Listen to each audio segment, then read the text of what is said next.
The length of the jacket is 30 inches. Rule a line across. Divide the pattern box by 2. Mark the shoulder measurement divided by 2 on the back block, same on the front block. From the shoulder line, come down by 9 inches to mark the chest line. On the front block and on the back block, connect with a straight line. Mark the shoulder measurement also on the chest line on the front and back block for a straight armhole line. On the front block, come down by 1.5 inches from the chest line. This is the bust span line. While on the back block, come down by 1 inch from the chest line. With a straight line, connect the individual points. On the front block, mark the half length from the shoulder. Here it is 17 inches and the cropped top length is 19 inches. Mark the length on different points and connect with a ruler.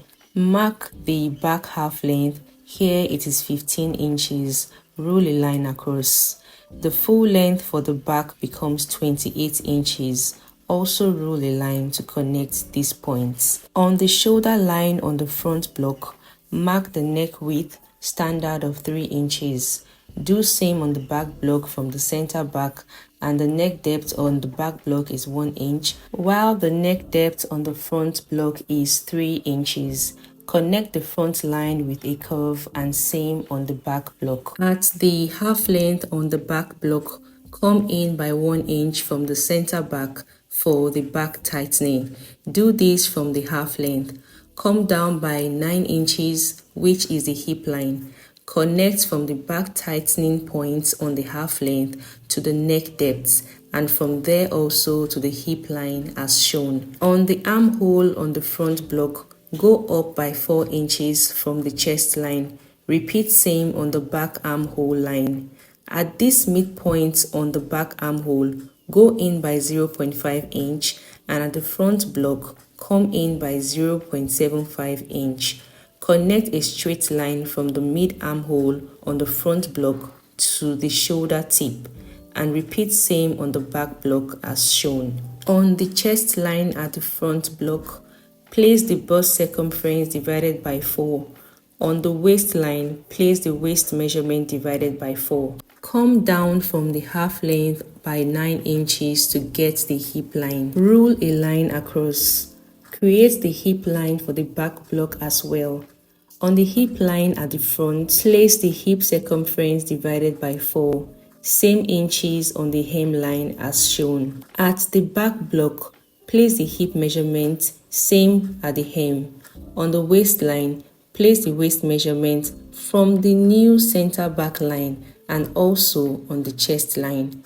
Connect the side lines from the half length to the chest line and with a slight curve from the half length to the hip line. Then with a straighter line, connect to the hemline. Repeat same process in connecting the side lines on the front block. Create the armhole curve on the front block from the chest line to the mid armhole tightening point, and do the same on the back armhole. Use the 4 inches from the chest line to the mid armhole as your darts.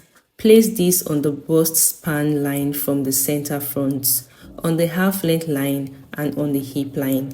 Connect the points with a straight line.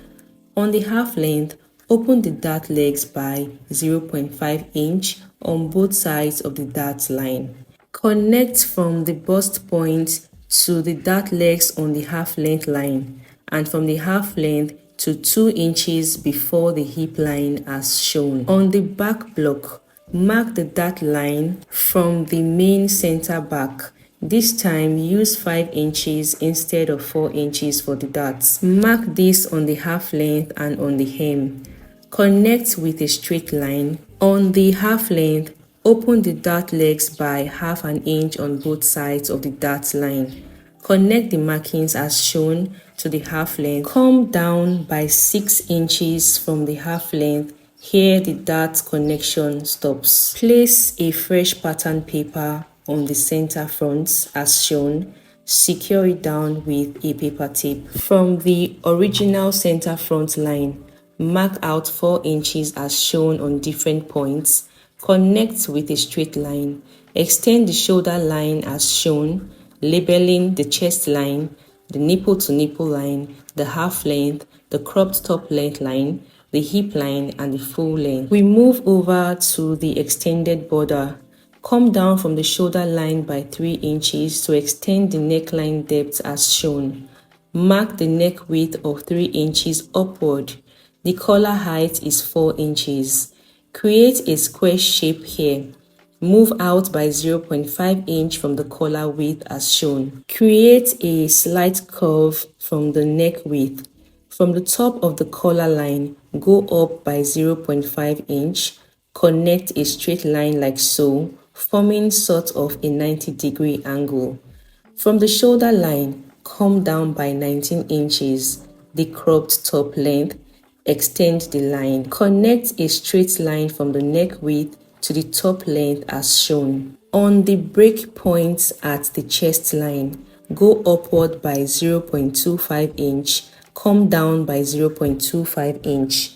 Connect the lines to the bust points. The lines will be tightened to eliminate gaping. From the collar width, connect with a curve to the cropped top length. With a black marker, go in from the collar line on the neck depth extension line by 2 inches. From that line, go up by 0.5 inch. Connect to the 2 inches point like so. Extend the upper line just created by 0.5 inch and reconnect the collar line to the top length. From the extended collar line, go in by 1 inch, then go up by 1 inch. Connect this to the 2 inch point and reconnect the upper collar's style line like so. The areas shaded will not be used. Proceed to cut out the collar from the top, the side, the notch, around the neckline and through the other side. Here is the collar. Cut the collar extension, the roll collar line. Here at the half length, add 1 inch to replace the dart intake. Reconnect the side shape. Also add the dart allowance on the half length of the back block and reconnect the side shape.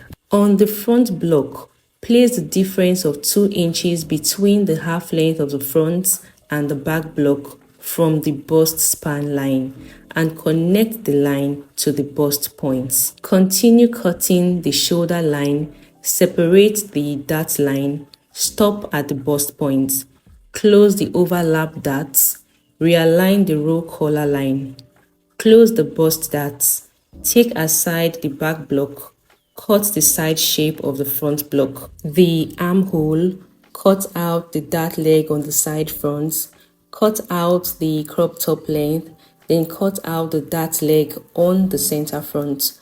Closing the darts, see how the bustier forms and the collar rolls. Cut the back block, the armhole, the hem, the back tightening, the side line, separate the dart line, cut out the dart legs. Here I am showing you how the sides match up having closed the bust darts. Pin the pattern paper on fabric placed on fold. Add 0.5 inch all around the dart area, the center front, the neckline, shoulder line, armhole, but on the side, add 1.5 inches. To cut the facing for the front, place the fabric on fold and cut from the dart line, the hem, the shoulder line, notch the mid shoulder, the neckline and then the center front. Use a ruler to connect from the dart line to the mid shoulder notch. Cut out and here is the front facing. You should add 0.5 inch to the princess dart's shoulder line when cutting the facing. For the fox pockets, the width is 4 inches at the top and the width at the bottom is 4.5 inches. The height is 2 inches. Cut out 4 pocket strips of 3 inches height. For the sleeve, the length is 25 inches. Placed on different points, rule a line to connect. Come down by 4 inches to mark the cap's height line. Rule a line across. Mark the elbow length. Here is 13 inches. Rule a line across as well. On the cap's height line, mark the circumference. The formula is on the screen. On the elbow line, mark the elbow circumference divided by 2. On the sleeve's hem, the round sleeve divided by 2. Connect the points as shown. At the top of the sleeve, go upwards by 1 inch. Connect a straight line from the sleeve start point to the cap's width. Divide this line by 2. Get the middle. With your French curve, connect the S curve. From the midpoint, connect a straight line to the 1 inch mark above. From the sleeve's hem, go upward by 2 inches. Rule a line across. Divide this box by 2 at the top and bottom line. Connect the line and slash through, vertically and sideways. Cut out the side shape of the sleeve and the top area of the sleeve. Place the sleeves pattern on a fresh pattern paper. Spread the bottom of the sleeve's hem as shown by 1.5 inches. Connect the line and tape down the sleeve. Taper the side of the sleeve by 1 inch. Now cut the sleeve's hem and the extended side. Tape the paper down in place. Place your fabric on 4 folds, wide enough to contain the sleeves pattern, plus 1 inch seam allowance by the sides. At the top and the bottom, add 0.5 inch seam allowance, then cut out the sleeve. Watch out for part 2, the sewing process.